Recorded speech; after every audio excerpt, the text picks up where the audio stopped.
Good morning, good afternoon, good evening. This is Alan Burgos from the hashtag Walk with Lan channel. Welcome and welcome back to our channel. Guys, if you are not yet subscribed to our channel, please do it so now so that you can be a part of this growing family. Officially, we are now 10,054 subscribers. Thank you so much guys. And malapit na po tayo sa 20,000 subscribers milestone natin. Maraming salamat po sa inyong lahat. Mahal na mahal ko po kayo. Okay, so ang titulo po no ng ating programa today ay pinabagatan natin Erwin Tulfo isiniwalat. Totoo bang citizenship scam? Okay, ayun po mahirap no pag nangunguna. Kaya nga po sinabi natin sa isang programa natin na si Erwin Tulfo, ini-expect natin baka mag-number 2 yan, mag-number 3, or at worst, mag-number 4. Pero mananalo din po yan. No, katulad ng kanyang kapatid, di ba? Ang kanyang kapatid, nung una ay nangunguna, si Raffy Tulfo. No? Pero kalaunan, ang nangunguna pa dyan ay si Robin Padilla, Lauren Ligarda, tapos siya, no? Si Raffy Tulfo. Pangatlo pa siya. Di ba? Ganun po kasi nga po, ang hirap, pag nangunguna ka, hinihila ka, binabato ka ng mga political enemies mo. Yun po ang katotohanan dito sa Pilipinas. Kaya lang, kung ikaw ay okay naman, parang nakikita natin kay Sara Duterte, ay talagang ano po siya, no? Nandun lang siya, no? Bumababa ang numero, pero at the end of the day, mananalo din po yung mga yan. No? Parang si Raffy Tulfo, Erwin Tulfo, at saka si Sara Duterte. Ngayon, himayin po natin, no? Sabi nga, di ba?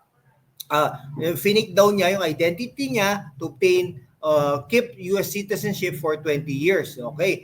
Ito po ang ni ACT-CIS, dating DSWD Secretary Erwin Tulfo, ACT-CIS Party List Erwin Tulfo, allegedly, no, naggumamit po daw yung fake identity. Allegedly lang po to di umano. Hindi po natin alam kung totoo, di umano. At ito po ay nanggagaling sa isang report ng isang online periodical, no, online website, no? Nag-obtain daw siya ng American passport and carried on with the supposed deception for 20 years, no? The issue on Tulfo's American citizenship cast a shadow on his 2025 senatorial bid. Di ba? Hindi nga po na-confirm yan dahil nga po allegedly yung US citizenship niya. Okay? Which he is widely expected to win given his placement as the top preferred candidate in various surveys. Ang ano po dyan, hindi lang naman po siya isang survey nagtatap. No? Marami po, no? Pulse Asia, SWS, Tangeray, DZRH, etc. No? Ibig sabihin, talagang mananalo po ito, pero ang tanong nga po, kung kaya niya po bang i-maintain yung number 1 na spot. Kung hindi, mga number 3, number 2, number 4 at worst. Okay? Si Ben Tulfo,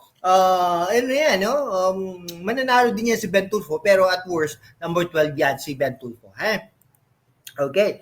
Ayun po, Tapos, syempre, marami po kasing documents circulating online purportedly from the United States Embassy in Manila shed light on how one of the popular Tulfo siblings allegedly used fraud to obtain and keep his American passport. So, ibig sabihin po pag ganyan po, dapat hulihin niya ng US government, no?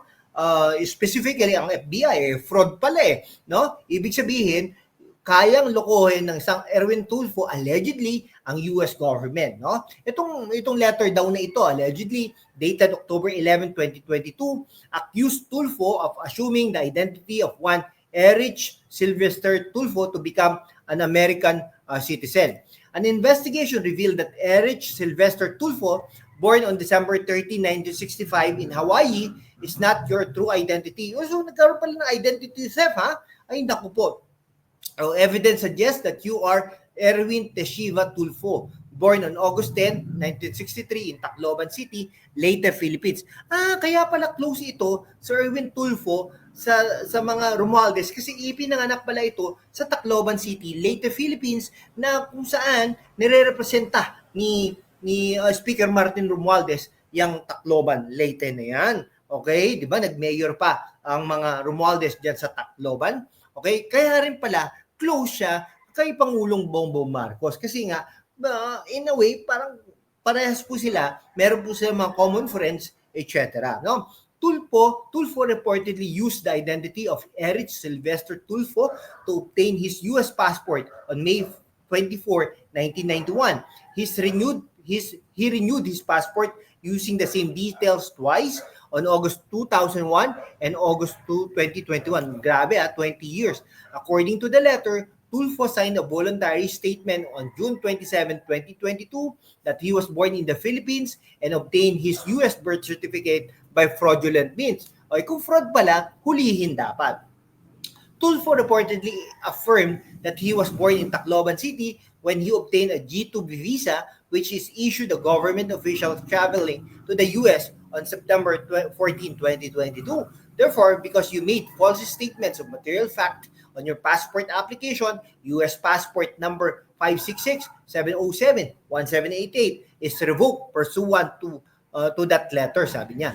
Under the U.S. Code of Federal Regulations, a U.S. passport may be revoked when it was confirmed to have been obtained through illegal, fraudulent, or erroneous means. Bakit ganon, di ba? Bakit sila po ay nag-uusisa? Sila po ay nag-criticize ng mga fraudulent means, pero sila din pala ay gumagawa ng ganito. A separate document showed that Tulfo personally received a copy of his U.S. passport revocation letter on October 11, 2022.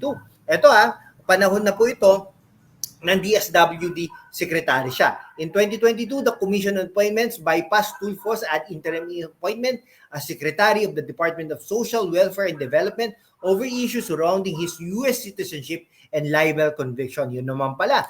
Naku, yari ka ngayon. Tulfo, however, has insisted that he never lost his Philippine citizenship when he responded to the disqualification case filed against him as a party list nominee before the Commission on Elections. In response to the petition filed by Abogado Moises Tolentino, Tulfo claimed that he was recruited by a certain American citizen to join the U.S. Army while he was in the U.S. for a vacation. Tulfo said the people who processed his application for enlistment, whose identities he claimed to be clueless about, gave him documents stating that he would serve in the U.S. Army as Erich Sylvester Tulfo with a birth date of December 30, 1965. Bakit hindi mo itatanong? Bakit gano'n, no? No oath of allegiance was ever taken by the respondent in supposedly acquiring American citizenship because he never applied for naturalization in the U.S. Naku, napakasalimot, no? Napakasalimot po nito mga kasong ito ni Representative Erwin Tulfo na tatakbo bilang senador ng Pilipinas. Kaya po, kung kayo po ay talagang wag po gano'n, wag po nating gawin itong mga bagay na nagawa allegedly ni Senator Tulfo. Tinatawag na kita senador. Sige po, hanggang dito na lang po mga kaibigan ko. Maraming salamat po sa inyong lahat. Mabuhay po kayo.